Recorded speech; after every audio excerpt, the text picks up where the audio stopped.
ইমাম মাহদী আলাইহিস সালাতু ওয়াস সালাম যখন উনি আত্মপ্রকাশ করবেন, তার সাথে থাকবে রাসূলুল্লাহ সাল্লাল্লাহু আলাইহি ওয়াসাল্লামের জুব্বা মোবারক, বলুন না, এবং হাতে থাকবে রাসূলুল্লাহ সাল্লাল্লাহু আলাইহি ওয়াসাল্লামের তরবারি। তাহলে মুসলিমদের সর্বোচ্চ লিডারের হাতে থাকবে তরবারি, তখন কি আর এই টানা অস্ত্র চলবে? চলবে না। সর্বোচ্চ নেতার হাতে যা, সর্বনিম্ন নেতার হাতেও তা, তরবারির জামানা। ওয়াসাইফিহি সাল্লাল্লাহু আলাইহি ওয়াসাল্লাম। এরপরে কি? ওয়ারিয়ায়াতুহু মিন মুরুতিন মাখমালাতিন মুআল্লামাতিন সাউদা, এবং তার হাতে থাকবে একটা কালো পতাকা। হাতে কি থাকবে? কালো পতাকা। এই পতাকাটা এর মাঝে একটা আলামত আছে, যেই আলামতটা এর আগে কেউ কখনো দেখে নাই, এই আলামতটাকে খোলা হয় নাই। কি সে আলামতটা? মাকতুবুন আলা রিয়ায়াতিহি আল বাইআতু লিল্লাহ, বলুন না আল্লাহু আকবার। ওই পতাকাটা যখন বাতাসে খুলে যাবে, মাঝখানে লেখা থাকবে আল বাইআতু লিল্লাহ। আজকের ইমাম মাহদী আলাইহিস সালামের হাতে যারা বায়াত হবে, এই বায়াতের উদ্দেশ্য, লক্ষ্য, টার্গেট হলো একমাত্র আল্লাহ তাআলার সন্তুষ্টি অর্জন, বলুন না আল্লাহু আকবার। আল্লাহ যা চান, বায়াত যারা হবে তারাও তাই চান, বলুন না সুবহানাল্লাহ। তার মানে তারাই হলেন খলিফাতুল্লাহ, আল্লাহ তাআলার পক্ষ থেকে প্রতিনিধি জমিনে আসছেন, তারা আল্লাহ তাআলার বিধান এই জমিনে বাস্তবায়ন করবেন, সুবহানাল্লাহ। তাহলে এইটা যদি আমরা দেখেই ফেলাই, তাহলে কি আর কোনো সন্দেহ থাকবে? এরপরে কি দেখেন, অমিনহা আন্নালা রাসিহি গমামাতান ফিহা মুনাদিন ইউনাদি হাযাল মাহদিয়্যু খলিফাতুল্লাহি ফাত্তাবিউহু ওয়া তাখরুজু মিনহা ইয়াদুন তুশিরু নাহওয়াল মাহদি বিল বাইআহ। এটা খুব মারাত্মক। উনি হাঁটতে থাকবেন, ওনার মাথার উপরে মেঘমালা থাকবে, মেঘ থাকবে। ওই মেঘ থেকে আওয়াজ আসবে, নাদা মুনাদিম মিনাস সামা হাযাল মাহদিয়্যু খলিফাতুল্লাহি ফাত্তাবি। ও দুনিয়ার মানুষেরা, এই আমি মেঘমালা যার উপরে রয়েছি, আমার নিচে যিনি রয়েছেন উনি হলেন ইমাম মাহদী আলাইহিস সালাম, তাকে তোমরা অনুসরণ করো, বলুন না সুবহানাল্লাহ। আওয়াজ আসবে কোত্থেকে? মেঘ থেকে। মেঘটা থাকবে ওনার মাথার উপরে, এবং কি ওয়াতাখরুজু মিনহা ইয়াদুন, ওই মেঘমালা থেকে একটা অদৃশ্য একটা হাত বের হবে, এবং এটা এসে ইঙ্গিত করবে, ইশারা করবে ইমাম মাহদী আলাইহিস সালামের দিকে, যে তার কাছে তোমরা বায়াত হও এই গোটা জমিনে আল্লাহর দ্বীন কায়েম করার জন্য, বলুন সুবহানাল্লাহ। এখানে কি আর কোনো সন্দেহের কোনো অবকাশ থাকবে? মেঘমালা থেকে ঘোষণা আসবে, ওখান থেকে তাকাইলে হাত দেখা যাবে। কার হাত? আল্লাহই ভালো জানেন। আল্লাহ তাআলা একটা আকৃতি দিয়ে, আল্লাহ তাআলা একটা হাতের আকৃতি ওখানে উপস্থাপন করবেন গোটা পৃথিবীর মানুষের সামনে। তারা দেখবে যে ওই হাত ইশারা করছে ইমাম মাহদী আলাইহিস সালামের দিকে, যে তার কাছে যাও, তার কাছে বায়াত হও, বলুন না সুবহানাল্লাহ। এখানে কিন্তু এই প্রত্যেকটা কথার তাখরিজ দেওয়া আছে। এই পৃষ্ঠার অর্ধেক হলো লেখা আর অর্ধেক হলো তাখরিজ। এই যে দাগের নিচে সব কিতাবের নাম, এই যে এইমাত্র বর্ণনাটা বললাম, এই বর্ণনা কোথায় কোথায় আছে? রওয়াহুদ দাইলামি কত নম্বর হাদিস, এরপরে কামেল কিতাবের কত নম্বর খণ্ড কত নম্বর হাদিস, এরপর অকালা নাসাই অগয়রুহু, এভাবে করে করে অনেকেই এই হাদিস বর্ণনা করেছেন, বলুন না সুবহানাল্লাহ। তাহলে এই ব্যাপারে কি আর আমাদের কোনো সন্দেহ থাকবে? মনে রাখবেন। এরপরে কি আরেকটা আলামত, অমিনহা আন্নাহু ইয়াগরিসু ইয়াবাসান ফি আরদিন ইয়াবাসাতিন ফায়াখদুরু ওয়া ইউআররাকু।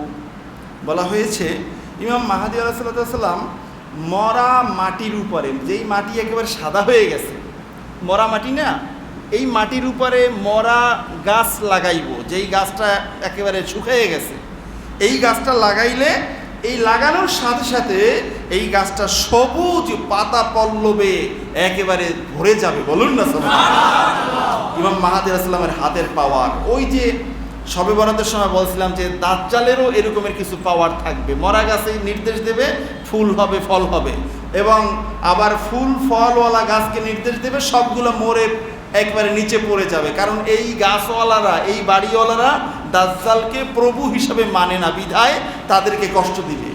তাহলে ক্ষমতা শুধু তার কাছে নয়, বরং ইমাম মাহাদি আসসালামের কাছেও আছে এবং থাকবে। ঠিক কিনা বলেন?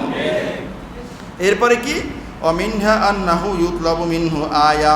কেউ কেউ আসবে, হুজুর আপনি যদি ইমাম মাহাদি আসসালাম হন তাহলে আপনি আমাদেরকে একটা আলামত দেখান, আমরা কিভাবে বুঝবো যে আপনি ইমাম মাহাদি? ফায়ুমি বিইয়াদিহি তৈরিন ফিল হাওয়াই ফায়াসকুতু আলা ইয়াদিহি। ইমাম মাহাদি আসসালাম বলবেন, ও তোমরা আমাকে বিশ্বাস করো না যে আমি ইমাম মাহাদি? তাহলে এই যে দেখো আকাশ থেকে পাখি উড়ে যাবে, পাখিকে বলবে যে পাখি তুই আমার হাতের উপরে আস, পাখি এদিক কথা শোন, পাখি এসে হাতের উপরে দাঁড়িয়ে যাবে। বলুন সুবহানাল্লাহ। আপনি আমি যত বড় দরবেশ হই, আকাশের পাখি বা এই আপনার ঘরের চড়ুই পাখি আপনার মাথার উপরে আপনার আশেপাশে কখনো আসবে? কখনো আসবে না। কিন্তু ইমাম মাহাদি আসসালাম নির্দেশ দিবেন, সাথে সাথে চলে আসবে। বলুন না সুবহানাল্লাহ। অমিনহা আইয়ুখসিফা বিজাইশি ইয়াকসুদুনাহু বিল বাইদাই বাইনাল মাদিনাতি ওয়া মাক্কাহ। বলছে যে ইমাম মাহাদি আলাইহিসসালামের আত্মপ্রকাশের সময়, ইমাম মাহাদি আলাইহিসসালামের আত্মপ্রকাশ যখন হয়ে গেছে, এমত অবস্থায় একটা সৈন্যবাহিনী ধসে যাবে, মাটির ভিতরে একেবারে ঢুকে যাবে বাইদা নামক জায়গায়, যেই জায়গাটা মাদিনা মুনাওয়ারা থেকে প্রায় 40 কিলো দূরে। অনেক আগে আমি আপনাদেরকে বলছিলাম যে এই জায়গাটায় হলো ওই যে বিনা স্টার্টে গাড়ি চলে, মানুষ বলে জিন পাহাড়, মূলত এই জায়গাটারই নাম হলো বাইদা। এবং এই হাদিসে আসছে বাইদা নামক জায়গায় এই সৈন্যবাহিনীরা আসবে ইমাম মাহাদি আসসালামের বিরুদ্ধে যুদ্ধ করতে। 70,000, এই 70,000 সৈনিক অস্ত্র শস্ত্র ঘোড়া এবং কি বলে উট সহ একবারে মাটিতে গলদকরণ করে ফেলবে। বলুন আল্লাহু আকবার। এটা হলো ইমাম মাহাদি আলাইহিস সালামের আত্মপ্রকাশের একটা সূর্যের মতো স্পষ্ট একটা প্রমাণ যে হ্যাঁ ইমাম মাহাদি আসসালাম আসছেন। উনি আসলেই এই বাইদা নামক জায়গায় সৈন্যবাহিনী মাটিতে ধসে যাবে, এটা হলো একটা আলামত। এটা যখন প্রকাশিত হবে তখন আর সন্দেহের কোনো সুযোগ নাই, ইমাম মাহাদি আলাইহিস সালাম সপরিচয়ে এই জমিনের উপরে আল্লাহর দ্বীন প্রতিষ্ঠা করার জন্য তার সৈন্যবাহিনী নিয়ে কাজ করছেন। আপনাকে বুঝতে হবে। বলুন আলহামদুলিল্লাহ। স্পষ্ট নিদর্শন। অমিনহা আন্নাহু ইউনাদি মুনাদিম মিনাস সামাই আইয়ুহান নাস ইন্নাল্লাহা ক্বাদ ক্বাতাআ আনকুমুল জাব্বারিনা ওয়াল মুনাফিকিনা ওয়া আশিয়াইহিম ওয়া আল্লাকুম খায়রা উম্মতি মুহাম্মাদিন সাল্লাল্লাহু আলাইহি ওয়াসাল্লাম ফাআলহিকু বিমাক্কাতা ফাইন্নাহুল মাহদিয়্যু ওয়া ইসমুহু আহমদ ইবনে আব্দুল্লাহ। সুবহানাল্লাহ। ইমাম মাহাদি আসসালাম মক্কা মুকাররমায় যখন থাকবেন, মক্কা মুকাররমায় সর্বপ্রথম আত্মপ্রকাশ হবে হাজরে আসওয়াদ এবং রুকনে ইয়ামিনীর মাঝ বরাবর জায়গায়। এই সময়ে ইউনাদি মুনাদিম মিনাস সামা, আকাশ থেকে একটা ঘোষণা আসবে, ইয়া আইয়ুহান নাস, গোটা পৃথিবীর মানুষকে সম্বোধন করা হবে, ওহে মানুষেরা, ইন্নাল্লাহা ক্বাদ ক্বাতাআ আনকুমুল জাব্বারিনা ওয়াল মুনাফিকিনা ওয়া আশিয়াইহিম। ও দুনিয়ার মানুষেরা, এই জমিনে যত জালেম শাসক রয়েছে, যত মুনাফিক রয়েছে এবং তাদেরকে যারা মদদ দেয়, সাহায্য করে, তাদের দিন শেষ। সুবহানাল্লাহ। তাদের দিন কি শেষ। ওয়া আল্লাকুম খায়রা উম্মতি মুহাম্মাদিন সাল্লাল্লাহু আলাইহি ওয়াসাল্লাম, তোমাদের জন্য রাব্বুল আলামিন তোমাদের সর্বোচ্চ অভিভাবক খলিফাতুল্লাহিল মাহাদিকে তোমাদের জন্য আল্লাহ রাব্বুল আলামিন প্রকাশ করে দিয়েছেন। বলুন না সুবহানাল্লাহ। ফাআলহিকু বিমাক্কা, সুতরাং দ্রুত চলে যাও মক্কা মুকাররমায় গিয়ে তার হাতে হাত দিয়ে বায়াত হও। সুবহানাল্লাহ। তার হাতে হাত দিয়ে বায়াত হও। ফাইন্নাহুল মাহদিয়্যু, তার কারণ খানায় কাবার চত্বরে যিনি প্রকাশিত হয়েছেন, যিনি বায়াত নিচ্ছেন মানুষের কাছ থেকে, কাছ থেকে, তিনি তো আর কেউ নন, ফাইন্নাহুল মাহাদিয়্যু ওয়া ইসমুহু আহমদ ইবনে আবদুল্লাহ, তিনি তো মাহাদি আলাইহিস সালাম, তার নাম হলো আহমদ ইবনে আবদুল্লাহ। সুবহানাল্লাহ। ফিস সামাই আহমদ ওয়া ফিল আরদি মুহাম্মদ, জমিনবাসীরা আমাদের নবীকে চেনে মুহাম্মদ নামে, আসমানবাসীরা আমাদের নবীকে চেনে আহমদ নামে। এখন এই আহমদ নামে ইমাম মাহাদি আলাইহিস সালাম আসবেন, এবং নূর নবীজির পিতার নাম যা, মাহাদি আলাইহিস সালামের পিতার নামও তা। বলুন না সুবহানাল্লাহ। আব্দুল্লাহ, তার পিতার নাম কি? আব্দুল্লাহ। এখানে এসছে ও ইসমুহু আহমদ ইবনে আবদুল্লাহ, তার নাম হলো আহমদ, তার পিতার নাম কি? আব্দুল্লাহ। সরাসরি চলে যেতে হবে। এই ঘোষণা শোনার পরে মুনাফিক ছাড়া কেউ বসে থাকবে না, সব মোমেন সব দৌড়। তখন আর কেউ আটকাইব না, যেতে পারবা না, ভিসা দাও, পাসপোর্ট করছো নাকি, এই সমস্ত কোনো কথা আর বলার সুযোগ থাকবে না। একবার সোজা আপনি দৌড় শুরু করবেন, পৌঁছানোর মালিক আমার আল্লাহ। সুবহানাল্লাহ। পৌঁছার বিভিন্ন ওয়ে থাকবে, প্রত্যেকের ঈমান অনুযায়ী, নিয়াত অনুযায়ী, তার ইরাদা অনুযায়ী, তার ইচ্ছা, তার কোশিশ অনুযায়ী পৌঁছার সময় এবং হলো পদ্ধতি ভিন্ন ভিন্ন থাকবে। বলুন না সুবহানাল্লাহ। এরপরে কি আরেকটা আলামত হলো আন্নাল আরদা তাখরুজু আফলাজু কাবাদিহা মিসলুল উস্তুয়ানাতি মিনাজ যাহাব। তার মানে হলো জমিনের মাঝে যত স্বর্ণরৌপ্যগুলো আছে এগুলো সব আল্লাহ তাআলা উপরে উঠাইয়া দিবেন, বিশাল বিশাল স্তম্ভের মতো, পিলারের মতো করে। বলুন না সুবহানাল্লাহ। উস্তুয়ানাত মানে হলো বড় বড় স্তম্ভ, পিলারের মতো করে করে সব স্বর্ণরৌপ্যগুলো সব জমিনের উপরে চলে আসবে। নেওয়ার, গ্রহণ করার কোনো মানুষ খুঁজে পাওয়া যাবে না। তার কারণ সবাই তখন ইয়ানাফসি ইয়ানাফসি বলে দৌড়িতে শুরু করবে। নাই খাবার, নাই কিচ্ছু, থাকার জায়গা, সব মানুষগুলো পাগলের মতো করে দৌড়াদৌড়ি শুরু করবে। আর যারা মোমেনে কামেল তারা এদিকে না তাকিয়ে সব চলে যাবে ইমাম মাহাদি আলাইহিস সালামের কদম মোবারকে। বলুন না সুবহানাল্লাহ। এরপরে কি অমিনহা গনা কুলুবিন নাসি ওয়া কাসরাতু বারাকাতিল আরদি কামা মাররা ফি সিয়ারিহি সাল্লাল্লাহু আলাইহি ওয়াসাল্লাম। ওই সময় মোমেন যারা, মোমেনে কামেল যারা, তাদের অন্তঃকরণটা থাকবে পৃথিবীর ভিতরে সবচেয়ে সেরা ধনী অন্তর। বলুন না সুবহানাল্লাহ।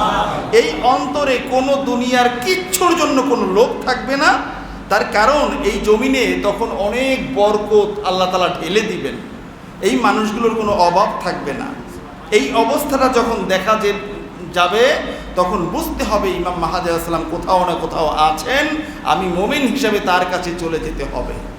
এরপরে আরেকটা আলামত কি আন্নাহু ইউখরিজু কানজুল কাবাতিল মাদফুনা ফিহা ফায়ুকসামু ফি সাবিলিল্লাহি তাআলা। ইমাম মাহাদি আলাইহিস সালাম আত্মপ্রকাশের পরে কানজুল কাবাতিল মাদফুনা ফিহা, খানায় কাবার ভিটির ভিতরে, খানায় কাবার যে ঘরটা, এই ঘরের যে ভিটি, কি বলে এটা, ভিটি বলে না, খানায় কাবার ভিতরে এখানে আল্লাহ তাআলার পক্ষ থেকে একটা ধনভাণ্ডার রয়েছে। এই ভাণ্ডারটা ওই দিনে উপরে চলে আসবে এবং এই ধনভাণ্ডারটা এখানে যা কিছু পাওয়া হবে সব আল্লাহর রাস্তায় ঢিলিয়ে দেওয়া হবে, সব বিতরণ করে দেওয়া হবে। বলুন না সুবহানাল্লাহ। খানায় কাবার ভিতর থেকে, মাতাব থেকে নয়, খানায় কাবার ভিতর থেকে এই কানজুল কাবাতিল মাদফুন, এই দাফনকৃত লুকিয়ে থাকা এই ধনভাণ্ডারটা বের হয়ে আসবে আল্লাহর নির্দেশে। বলুন না সুবহানাল্লাহ। আমি কোথায় একটা বর্ণনায় পড়েছি যে ওই সময় অস্ত্র, আপনি কি তরবারি বানাইয়া রাখবেন? তরবারি কই পাইবেন? এই তরবারিটাও গোটা পৃথিবীর মুসলিম মুজাহিদদের তরবারিটাও খানায় কাবার ওই মাদফুন, ওই যে খনিটা, ওখান থেকে খোদা প্রদত্তভাবে চলে আসবে। আপনি যদি মুজাহিদ হয়ে থাকেন আপনি সামনে যাবেন, ইমাম মাহাদি আলাইহিস সালাম আপনার হাতে ধরিয়ে দেবেন। বলুন না সুবহানাল্লাহ। এই জন্য আগে থেকে লাগবে হলো ঈমান। তরবারি শানিত করলে কাজ হবে না, লাগবে ঈমান। কি লাগবে বলেন? ঈমান। মুসলমানদের জিহাদের ক্ষেত্রে সবচেয়ে বড় হাতিয়ার, বড় ওসিলা, বড় পাথেয় হলো ঈমান। ঠিক কিনা বলেন? আমাদেরকে সেই ঈমান অর্জন করতে হবে। ঠিক কিনা বলেন? ومنها أنه يستخرج تابوت السكينة من غار الانتقية। ইন্তাকিয়া একটা জায়গা, আও মিন বুহাইরা, অথবা বুহাইরা তবরিয়া থেকে তাবুতে সাকিনা, এটা হলো একটা লোহার সিন্দুক। এই সিন্দুকটা রাব্বুল আলামিন দিয়েছিলেন বনি ইসরাইলদেরকে। মুসা আলাইহিস সালামের কাছে এই সিন্দুকটা ছিল, এরপরে ইউশা ইবনে নুনের কাছে এই সিন্দুকটা ছিল, এরপরে একটা সময় এই সিন্দুকের মাঝে হযরত সুলাইমান আলাইহিস সালামের আংটি মোবারক আছে। যেই আংটি মোবারক দিয়ে কিয়ামতের একেবারে আগ মুহূর্তে দাব্বাতুল আরদ নামক একটা খোদা প্রদত্ত একটা সৃষ্টি বের হবে, যেই সৃষ্টিটা এসে গোটা পৃথিবীর মানুষের কপালের মাঝে দাগ দিয়ে দিবে কারা মোমেন আর কারা মোমেন না। দেখলেই চিনা যাবে এটা মোমেন, এটা মোমেন না। ওই আংটি দিয়ে দাগ দেওয়া হবে, এভাবে বর্ণনা পাওয়া যায়। তো ওই বাক্সের মাঝে, ওই সিন্দুকের মাঝে এই আংটি মোবারক আছে। এখন বনি ইসরাইলদের মাঝে একটা কথা প্রচলিত ছিল, এই তাবুতে সাকিনা যাদের কাছে থাকবে তাদেরকে পৃথিবীর ইতিহাসে কেউ কখনো যুদ্ধের ময়দানে হারাতে পারবে না। এই কারণে এটা শুধুমাত্র তারা রাখতে চাইতো, তাদের কাছে তাদের সংগ্রহ করত। কিন্তু একটা পর্যায়ে এটা হারিয়ে গেছে। এই হারিয়ে যাওয়ার এই বড় অনেক তাবুতে সাকিনা নিয়ে তাফসিরের মাঝে ব্যাপক আলোচনা। এটা হারিয়ে যাওয়ার পর এটা আর কেউ খুঁজে পায় নাই। এটা কোথায় আছে মুফাসসিরিন কিরামগণ বেশ কিছু জায়গার নাম বলছেন, সবাই একমত যে এটা জমিনের মাঝেই আল্লাহ তাআলা কোথাও লুকিয়ে রাখছেন, এটা আবার যথাসময় আল্লাহ তাআলা বের করে দিবেন। তো এখানে বলা হয়েছে যে ইমাম মাহদী আলাইহিস সালামের সময় এই তাবুতে সাকিনা আবার বের হয়ে আসবে। বলুন না সুবহানাল্লাহ। তাহলে এটাও হলো একটা প্রমাণ যে ইমাম মাহদী আলাইহিস সালামের আত্মপ্রকাশ হয়েছে। এরপরে দেখেন, অমিনহা আন্নাহু ইউনফালিকু লাহুল বাহরু কামা ইনফালাকা লিবানি ইসরাইল। সাগরের মাঝে, নদীর মাঝে পথ করে দেওয়া হবে উম্মতে মুহাম্মাদের জন্য, ওই রকম যেমনিভাবে পথ করে দেওয়া হয়েছিল বনি ইসরাইলদের জন্য। বনি ইসরাইলরা নদীর ভিতর থেকে, সাগরের ভিতর থেকে রাস্তা করে দেওয়া হয়েছে আল্লাহ তাআলার পক্ষ থেকে। সেই রাস্তা চলছে না, এই রাস্তায় নামতে গিয়েই তো ফেরাউন মরছে। ঠিক কিনা বলেন? তাহলে এই উম্মতে মুহাম্মাদীকেও এরকমের পথ করে দেওয়া হবে, এটাও একটা আলামত। আন্নাহু অমিনহা আন্নাহু তাআতির রিয়ায়াতিস সাউদা মিন খুরাসান ফায়ুরসিলুনা ইলাইহি বিল বায়া। বলা হয়েছে যে কালো পতাকাবাহী একটা দল বের হবে খোরাসান থেকে, যারা সবাই ইমাম মাহদী আলাইহিস সালামের হাতে বায়াত হওয়ার জন্য ইমাম মাহদী আলাইহিস সালামের কদম মোবারকে চলে যাবে। যদি এটা হয়, বিশাল কালো পতাকাবাহী একটা বাহিনী, তারা একজন ব্যক্তির কাছে গিয়ে বায়াত হইছে, তাহলে ওই ব্যক্তির কাছে গিয়ে দেখতে হবে যে এই উপরোল্লিখিত আলামতগুলো পাওয়া যায় কিনা। যদি পাওয়া যায় তাহলে উনি ইমাম মাহদী আলাইহিস সালাম। বলুন না সুবহানাল্লাহ। এরপরে আন্নাহু ইয়াজতামিউ বিঈসা ইবনে মারইয়াম আলাইহিস সালাম ওয়া ইউসাল্লি ঈসা খলফাহু। বলা হয়েছে ওই কালো পতাকাবাহী ওনরা গিয়ে বায়াত হওয়ার পরে ওনরা সবাই সহ দামেস্কে গিয়ে একত্রিত হবেন, এবং ওই দিনেই আল্লাহর পয়গাম্বর উম্মতে মুহাম্মাদী হিসাবে সাইয়্যিদনা ঈসা রূহুল্লাহ আলাইহিস সালাম দুই ফেরেশতার কাঁধে ভর দিয়ে জমিনে নেমে আসবেন। বলুন সুবহানাল্লাহ। তো ঈসা রূহুল্লাহ এসে পড়ছেন, কনফার্ম ওই মসজিদেই খলিফাতুল্লাহিল মাহদী আছেন। ঠিক কিনা বলেন? এটা হলো একেবারে স্পষ্ট প্রমাণ, এখানে সন্দেহ করবে না কেউ মুনাফিক ছাড়া। ঠিক কিনা বলেন? আল্লাহ রাব্বুল আলামিন ওই নামাজের জামাতে আমাদেরকে শামিল করে দেন। বলুন আমিন। আমরা থাকতে চাই কি চাই না?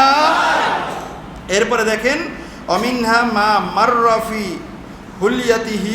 হিলিয়াতিহি মিন আলামাতিন নবী সাল্লাল্লাহু আলাইহি ওয়াসাল্লাম। ইমাম মাহদীর আরেক আলাইহিস সালাতু ওয়াস সালামের আরেকটা আলামত হলো তার চেহারা মোবারকের সাথে প্রিয় নবী সাল্লাল্লাহু আলাইহি ওয়াসাল্লামের নূরানি চেহারা মোবারকের সাথে মিল থাকবে, বলুন সুবহানাল্লাহ। এবং কি ওয়াসাকুলা লিসানুহু, এবং ইমাম মাহদী আলাইহিস সালাতু ওয়াস সালামের মুখে কথা বাঁধবে, কথা একেবারে খুব স্পষ্ট আকারে বলে ফেলবে এমনটা নয়, কথা অনেকটা মুখে বাঁধা বাঁধা থাকবে। এটাও একটা আলামত যে মুখে কথা স্পষ্ট কিনা। যদি একটু খানিকটা অস্পষ্ট থাকে, মুখে একটু সাকুলা মানে একটু ভারী হবে, কথাগুলো বলতে গেলে খুব অনায়াসে অনর্গল ভাষায় একবারে বলে ফেলবে এমনটা নয়, কিছুটা থেমে থেমে যাবে, একটু বেঁধে বেঁধে পড়বে, তাহলে এটাও ইমাম মাহদী আলাইহিস সালামের একটা আলামত, বলুন না সুবহানাল্লাহ। এখন এই যে মুখে বাঁধে, এটা দেখে কিছু মানুষ ভাইগে যাইবে যে উনি ইমাম মাহদী আলাইহিস সালাম হইলে ওনার মুখে কথা বাঁধে কেন? আরে মুসা নবী এত জলিল কদর পয়গাম্বার, ওনার মুখের কথা বাঁচত না? বেলাল রাদিয়াল্লাহু তাআলা আনহু এত জলিল কদর সাহাবী, উনি কাফেরদের অত্যাচারে নির্যাতিত হয়ে ওনার জিহ্বায় শেষ জীবনে ওনার কথা অস্পষ্ট ছিল। আশহাদু আল্লাহ ইলাহা ইল্লাল্লাহকে বলতো আসহাদু আল্লাহ ইলাহা ইল্লাল্লাহ, শিন স্পষ্ট করে উচ্চারণ করতে পারতেন না। তাহলে ভালো ভালো মানুষের মুখে কথা বাদে এমনটা আছে না? এমনকি হুসাইন রাদিয়াল্লাহু তাআলা আনহুর, এটা আমি পাই নাই, তবে আমি এই কিতাব যার কাছ থেকে আনছি ওনার কাছে শুনছি যে হুসাইন রাদিয়াল্লাহু তাআলা আনহুর মুখেও নাকি কথা কিছুটা অস্পষ্ট ছিল। যাই হোক, এটা আমার বলার কারণ হলো অস্পষ্টতা দেখে ভেগে যাওয়া যাবে না, ঠিক কিনা বলেন? এটা আল্লাহ রাব্বুল আলামিনের একটা পরীক্ষা। আল্লাহ রাব্বুল আলামিনের কি পরীক্ষা? এই কতগুলো আলামত বলা হলো। এরপরে আরেকটা কোটেশন এখানে বলা হয়েছে এই 30টার মাঝখানে, যে আম্মাল আমারাতু আদাল্লা আলা কুরবি খুরুজিহি, একেবারে ইমাম মাহদী ইসলামের আগমনের আত্মপ্রকাশের একেবারে লাগা লাগা সময়ে কিছু আলামত প্রকাশিত হবে। এর মাঝে ফামিনহা আইয়ুন শাক্কাল ফুরাত ফায়ান খসিরু আন জাবালি মিন জাহাবিন, ফুরাত নদী শুকিয়ে যাবে, সেখান থেকে স্বর্ণের পাহাড় প্রকাশিত হবে, বলুন আল্লাহু আকবার। স্পষ্ট আলামত, সাগরের ভিতর থেকে স্বর্ণের পাহাড় উঠছে, মানে ইমাম মাহদী আলাইহিস সালাম এর আগমনে আর সময় বাকি নাই, ঠিক কিনা বলেন? নবীজি আমার বলছেন স্বর্ণের পাহাড় উঠবে, কিন্তু মোমেন উম্মতেরা আমার, তোমরা ওই স্বর্ণ গ্রহণ করার জন্য যাইও না। ওই স্বর্ণ গ্রহণ করার জন্য যাবে ইহুদিরা, নাসারারা, মুনাফিকরা, কাফের মুশরিকরা। ওখানে কোনো মুসলমান চোখ তুলেও তাকাবে না, ঠিক কিনা বলে? তারা ওখানে এটা গ্রহণ করতে গিয়ে তারা ওখানে এমন পরিমাণ মানুষ মারা যাবে। কিতাবুল ফিতানের একটা বর্ণনায় দেখেছি যে এই জায়গায় এত বেশি লাশ পড়বে, যেই লাশের উপর দিয়া পাখি উড়ি যাইতে পাখির ডানা ব্যথা হয়ে যাবে। কি পরিমাণ মানুষ মারা যাবে তাহলে? এখন দেখেন বিভিন্ন জায়গায় নদী, সাগরে, নদীতে অবরোধ অবরোধ অবরোধ, কোনো তেল আসতে পারে না, খাবার আসতে পারে না, এটা আসতে পারে না, ওটা আসতে পারে না, শুরু হয়ে গেছে, ঠিক কিনা বলেন? আল্লাহ রাব্বুল আলামিন যদি এটাকে চলমান রাখেন, এটাই হতে পারে ইমাম মাহদী আলাইহিস সালামের আত্মপ্রকাশের আবির্ভাবের সূচনা পর্যায়, ঠিক কিনা বলেন? এজন্য সূচনা হোক আর না হোক, আমি মোমেন, আমি সারা জীবন আমার তামান্না, আমার জান কোরবান হবে ইমাম মাহদী আলাইহিস সালামের কদম মোবারকে, ঠিক কিনা বলে? এজন্য আমি যদি নাও পাই, সহিহ হাদিস, সুনান ইবনু মাজার হাদিস, রাসূলুল্লাহ সাল্লাল্লাহু আলাইহি ওয়াসাল্লাম ইরশাদ করেছেন, ইন্নামা ইউবআসুন নাসু ইয়াওমাল কিয়ামাহ মা নিয়াতিহিম, কিয়ামতের ময়দানে আল্লাহর রাসূলের উম্মতদেরকে উঠানো হবে তার দুনিয়াতে তার নিয়াত কি ছিল সেই নিয়াতের উপরে, বলুন না আল্লাহু আকবার। সুতরাং না পাইলেও আমরা পাইছি, ঠিক কিনা বলেন? আল্লাহর রাসূলের হাদিস তার প্রমাণ, ঠিক কিনা বলেন? এই কারণে এই ইমাম বুখারী শরীফের ব্যাখ্যা গ্রন্থ উমদাতুল কারি শরহু সহিহিল বুখারীর মাঝে ইন্নামাল আমালু বিন্নিয়াত এবং মিশকাতুল মাসাবি এর ব্যাখ্যা গ্রন্থ মিরকাতুল মাফাতি এর মাঝে এই ইন্নামাল আমালু বিন্নিয়াত এই হাদিসের ব্যাখ্যায় ব্যাপক আলোচনা করা হয়েছে। এখানে স্পষ্ট আকারে বলা হয়েছে একটা বর্ণনা কয়েক জায়গায় আনা হয়েছে, নিয়াতুল মুমিনি খায়রুম মিন আমালিহি, মুমিন বান্দার আমলটার চেয়েও আল্লাহ রাব্বুল আলামিনের কাছে তার নিয়তের দাম বেশি। সুবহানাল্লাহ। তাহলে নিয়তের দাম যদি বেশি হয়, জীবন আমার একটা, সেই কারবালার প্রান্তরে যদি সাহাবায়ে কেরাম বলতে পারেন, ও হুসাইন তোমাকে ছেড়ে চলে যাব না, আপনাকে ছেড়ে চলে যাব না, এরকম জীবন যদি আল্লাহ তাআলা আমাকে 10,000 বার দান করেন, 10,000 বার জীবন ও ইমাম হুসাইন রাদিয়াল্লাহু তাআলা আপনার কদম মোবারকে কোরবানি করতে রাজি আছে। আমরাও 1,500 বছর পরে এসে আমরাও আল্লাহ তাআলাকে বলি, আমাদের জীবনও যদি বার আসে, 1000 বার আসে, হাজারো জীবন গোটা পৃথিবীতে দিন কায়েমের জন্য ইমাম মাহদী আলাইহিস সালামের কদম মোবারকে কোরবানি করতে রাজি আছি। আমরা সবাই এর জন্য প্রস্তুত থাকবো ইনশাআল্লাহ। পারবেন না ইনশাআল্লাহ? ভাইরা আমার, ইমাম মাহদী আলাইহিস সালামের সময় ফোরাত নদী থেকে স্বর্ণের পাহাড় উঠবে। স্বর্ণ আনতে যাইবেন 2-4-5 কেজি পাহাড়, এখান থেকে 2-4-5 কেজি আনলে সমস্যা কি? নবীজির স্পষ্ট নিষেধ, খবরদার আমার উম্মত সেখানে যাবে না। মনে রাখতে পারবেন না ইনশাআল্লাহ?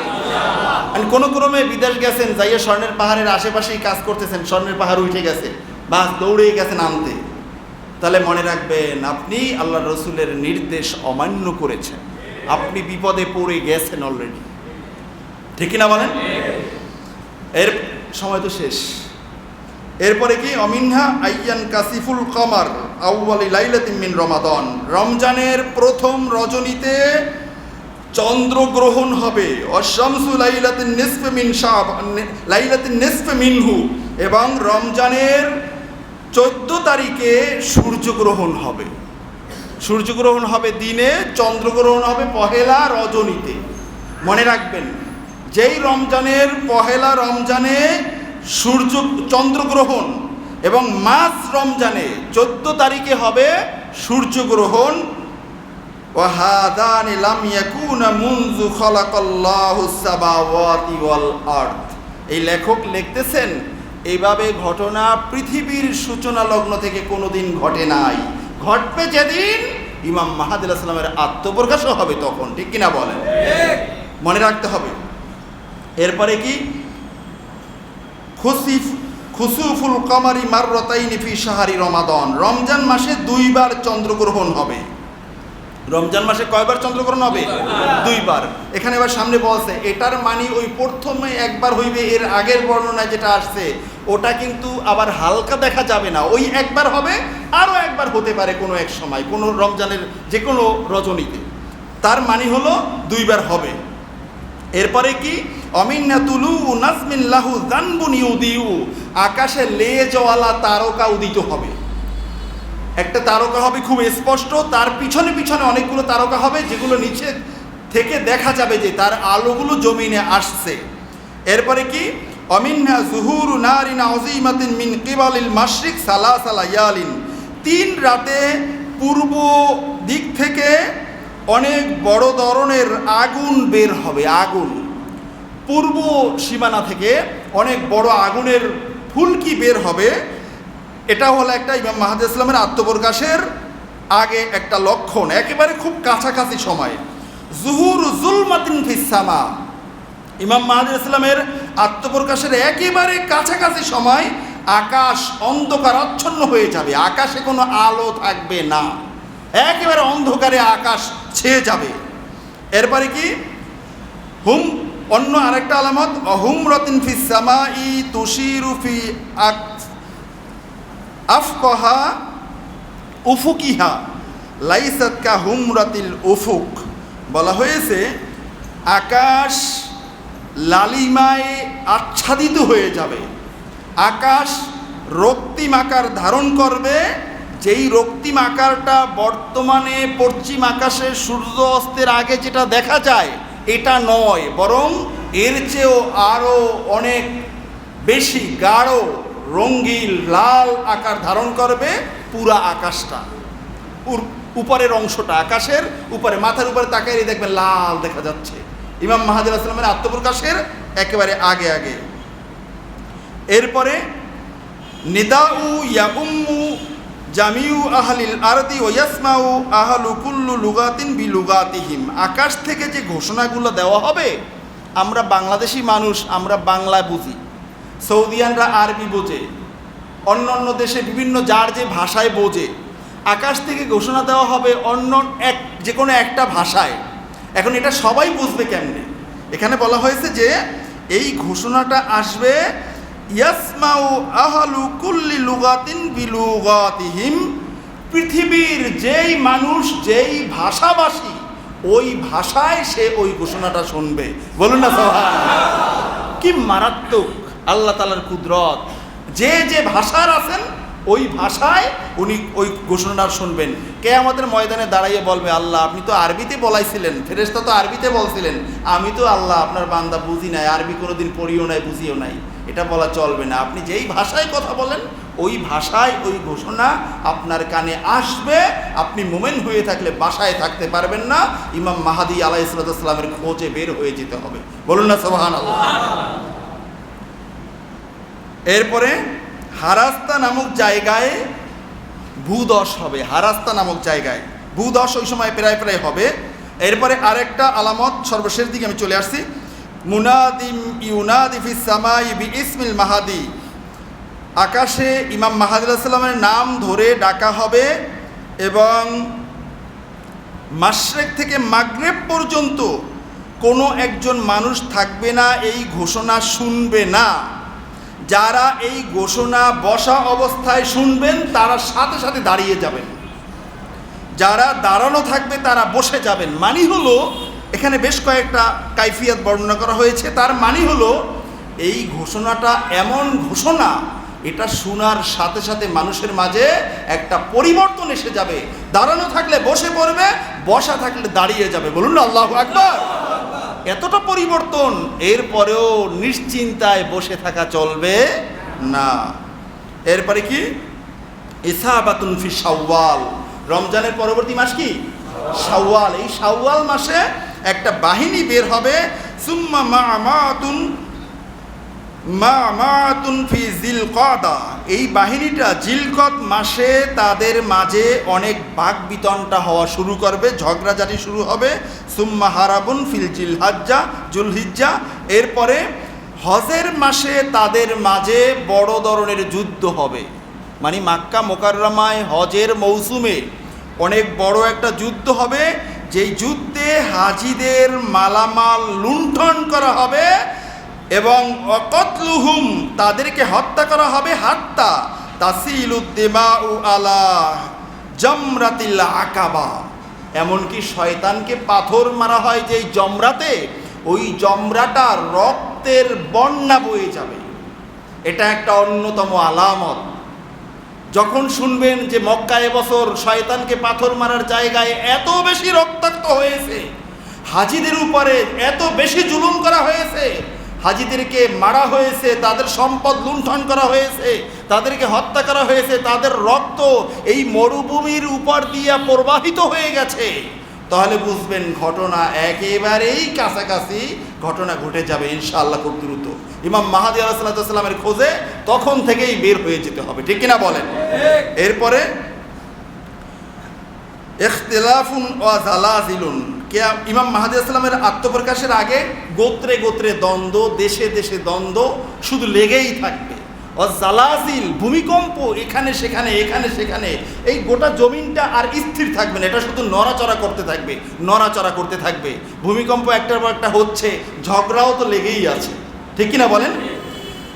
এরপরে সর্বশেষ আরেকটা হলো যে আন্নাহু ইউনাদি মুনাদিম মিনাস সামাই আলা ইন্নাল হাক্কা, এইবারে এটা হলো মারাত্মক, এটা মনে রাখবেন। সেটা হলো আকাশ থেকে একটা ঘোষণা আসবে, ফেরেশতা ঘোষণা দিবেন। কি ঘোষণা দিবেন? আলা ইন্নাল হাক্কা ফি আলি মুহাম্মাদিন সাল্লাল্লাহু আলাইহি ওয়াসাল্লাম, ও দুনিয়ার মানুষেরা তোমরা সত্য খোঁজো, সত্য হলো মুহাম্মদ সাল্লাল্লাহু আলাইহি ওয়াসাল্লামের পরিবারের কাছে আছে, মানে আহলে বাইতের কাছে, নবী বংশের কাছে সত্য আছে। ওয়ুনাদি মুনাদিম ফিল আরদি, ঠিক এই ঘোষণার পরে জমিনে আর একটা ঘোষণা হবে। এবং আকাশের ঘোষণাটাও সবাই শুনবে, জমিনের ঘোষণাটাও সবাই শুনবে। জমিনের ঘোষণাটা কি? আলা ইন্নাল হাক্কা ফি আলি ঈসা ওয়া আলি আব্বাস। বলবে ও দুনিয়ার মানুষেরা, তোমরা সত্য খোঁজো, সত্য হলো ঈসা রুহুল্লাহর সাথে এবং আব্বাস রাদিয়াল্লাহু তাআলা আনহুর বংশের সাথে। খবরদার তোমরা অন্যদিকে যাইও না, মানে নবী পরিবারের দিকে যাইও না, গেলে তোমরা ধ্বংস হয়ে যাবে, ক্ষতিগ্রস্ত হয়ে যাবে। এখানে এই কিতাবের লেখক বলতেছেন ওয়া ইন্নাল উলা নিদাউল মালাক, প্রথম ঘোষণাটা আকাশেরটা থাকবে ফেরেশতার ঘোষণা, ওয়া নিদাউস সানি লিশ শাইতান, আর জমিনের ঘোষণাটা থাকবে শয়তানের পক্ষ থেকে। বলুন না নাউযুবিল্লাহ। দেখছেন, শয়তান এখানেও পেঁচ লাগাই দেবে। আকাশে ফেরেশতার ঘোষণার পরে জমিনেও শয়তান চিন্তা করবে, কিরে মানুষগুলো তো সব ওখানে চলে যাচ্ছে, এবং ইমাম খলিফাতুল্লাহ মাহদী আলাইহিস সালামের সাথে একত্রে থেকে যারা যুদ্ধ করবেন তাদের ফজিলত আল্লাহ রাব্বুল আলামিন সেই আউয়ালিনদের ফজিলতের সমান করে দিবেন। এটা শয়তান মেনে নিবে না, বিধায় শয়তান আরেক ঘোষণা দিয়ে পেঁচ লাগাই দিবে। বলুন নাউযুবিল্লাহ। ঘোষণা আমরা কোনটা নিব, আকাশেরটা না জমিনেরটা? মনে রাখতে পারবেন না ইনশাআল্লাহ? এই যে ঘটনাগুলো বলা হলো, এই ঘটনাগুলো ইমাম মাহদী আলাইহিস সালামের আত্মপ্রকাশের একেবারে পূর্বক্ষণে সংঘটিত হবে। প্রিয় বন্ধুরা আমার, সম্মানিত হাজিরিন, আমি আপনাদেরকে এই কোটেশনের উপরে ইমাম মাহদী আলাইহিস সালামকে চিনা এবং আত্মপ্রকাশের যে আলামত, এই কোটেশনের উপরে আলোচনা করি আমি শেষ করলাম। বাকি কোটেশনের উপরে যাওয়া যাবে না, সময় শেষ। আমরা আল্লাহর কাছে দোয়া করি যে আল্লাহ সুবহানাহু ওয়া তাআলা আমাদের ঈমানকে যেন হেফাজত করার তৌফিক দান করেন। কারণ শেষ জামানাটা ঈমান বিধ্বংসী সব কার্যক্রম সব জায়গায় ফিট করা থাকবে। আপনি ঈমান নিয়ে আপনাকে মরতে দেবেই না। শয়তান আছে, আর শয়তানের এজেন্ডা মানুষরূপী শয়তান আছে।